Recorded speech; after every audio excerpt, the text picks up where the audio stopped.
This is Cynthia from Moonlight Vale, and we're going to be making vanilla creme brulee. Have you ever made creme brulee? If not, stick around. I'll show you how to make it. This comes from our Fireside at the Manor recipe packet. It has 18 other recipes available in it, and it's on our Etsy shop. Okay, so we're going to start with milk and the vanilla beans. So we're going to split the vanilla bean down the center with the tip of a knife. So you want a sharp knife. I don't even know if I can say these words, but it's a cooking show, so maybe. And then you're going to open up that vanilla bean pod. They're woody and kind of hard to do, but you just want the tiny little vanilla beans out of it. So might have to get a little more aggressive with the knife. Make sure you get it open. But you see all these little vanilla beans? Oh, I don't even know if you can see that. There we go. All these little vanilla beans. They smell amazing, and that is what you want to scrape out and put in your milk. So I'm going to do that, and then I'll be back. So you do really want to try to get as much of the vanilla bean out as you can. It's really hard to get it all out, but you want to try your very best because this is where all that vanilla cream flavor is going to come from. So get as much as you can, even off your cutting board, and put it inside that milk. Now we're going to do the other one, and then I'll be back. Okay, so once you're done, it should your milk should kind of look like that. So you got all those yummy vanilla beans, which smell absolutely amazing. I wish that I had smell-o-vision. So don't throw away these pods though. So these still have a lot of good vanilla flavor because you just simply can't get all the beans out. So what you could do is you could cut it up and throw it in your sugar and make vanilla sugar. You could throw it in and blend it and make vanilla bean sugar. You could add it to a crock pot that you want to use, because like even that's great. I had more. You could use to make your house smell really good and yummy. There's a lot of things. So just don't be wasteful and use as much of your ingredients as you can, is what I'm trying to say. Okay, so now we're just going to heat our milk and vanilla beans until it just barely starts to boil. You don't want it to come to a full boil because you don't want the milk to turn, but you want it to heat through enough that the vanilla beans release their flavor and fragrance into the milk. I hope that makes sense. Okay, so it does happen very fast. So now you're just going to whisk it, let it settle, and let it cool down because you don't want it to turn your egg yolks. So you just need to let it cool, and then we'll start the next step. Okay, so I have put my milk into the refrigerator to help it cool faster. So now what we're going to do is we're going to cream the sugar and the eggs. So we do need 8 egg yolks. Now, same with the vanilla beans. Waste not, want not, right? So I say save the egg whites. Make an egg white omelet. You can make a meringue with it. You could use it for a face mask. There's 1,000 things you could do with your egg whites, but because we only need the yolks for this recipe. Okay, so remember only the egg yolks. Doesn't matter if they break when they go in because they're just going to get creamed together.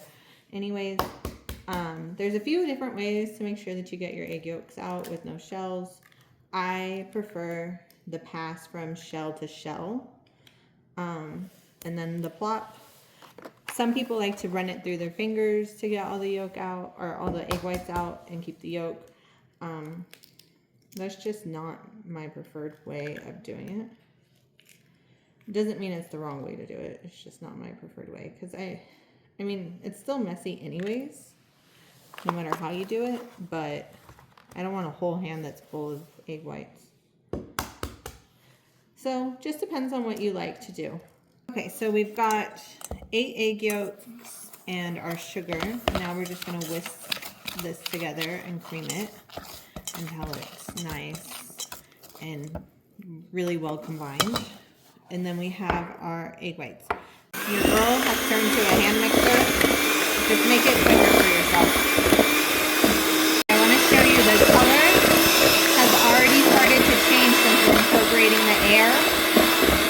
And it's going to be a beautiful vanilla creme brulee. So we just got to keep going for just a little bit longer. And then we can start adding in the milk. So this is why creme brulee is so good. A lot of sugar and a lot of milk. So here is our heavy whipping cream. We're going to incorporate this in now.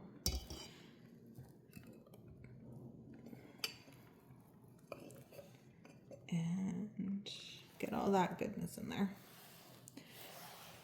We're going to incorporate this and then we'll see if our vanilla milk is cool enough yet. Now I switched over to a spoon so that we can scrape these sides, make sure everything's good in here. So now we just got to check and see if our our milk mixture is ready. So it's cooled enough that we could use it without it turning the eggs into scrambled eggs because you don't want it too hot. So what we're going to do is I'm just going to temper it a little bit by spooning in 1 spoon. And just make sure that it starts to bring this mixture to that temperature. And then once I feel like I'm comfortable with it, and then I'll just pour in the rest. I'm telling you, it's cool enough to hold the bowl. It's just, I want to be cautious because this is an awful lot of eggs and milk and everything else. And we don't want it to start turning into, scrambled eggs here. It'd be a very sweet scrambled egg, and I don't think anybody would want to eat that. So I'm just going to do it this way just because it's a safer way to do it. But you can see here already the vanilla beans are starting to speckle the beautiful egg yolk mixture that we have. When I start moving it, you can see that, which is lovely. And it's going to make a very pretty creme brulee once it's ready.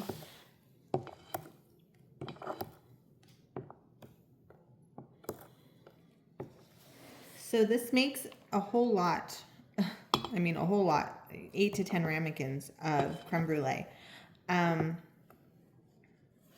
love that. It's just me and my fiance. I will probably bring some over to my family and friends.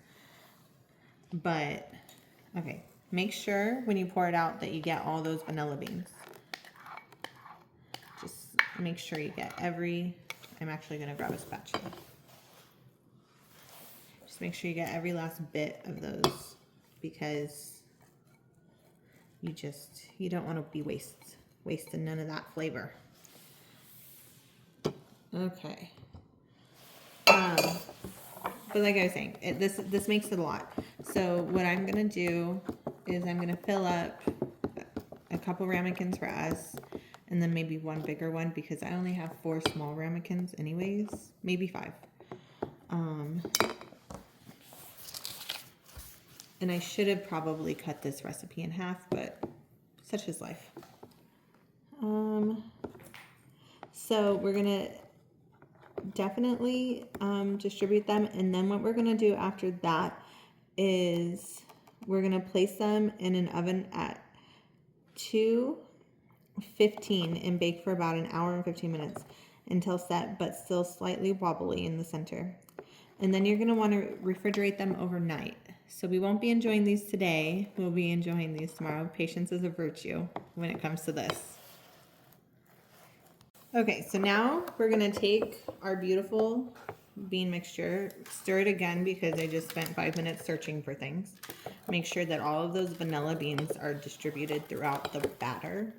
I don't know if you could call it a batter, but whatever. So we're just going to do what we can, okay?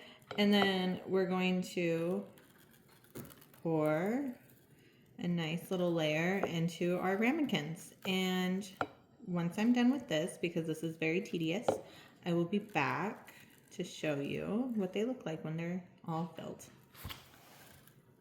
And I do want to say, after the hour and a half, I'm still most likely going to have to leave in this larger one and this larger one.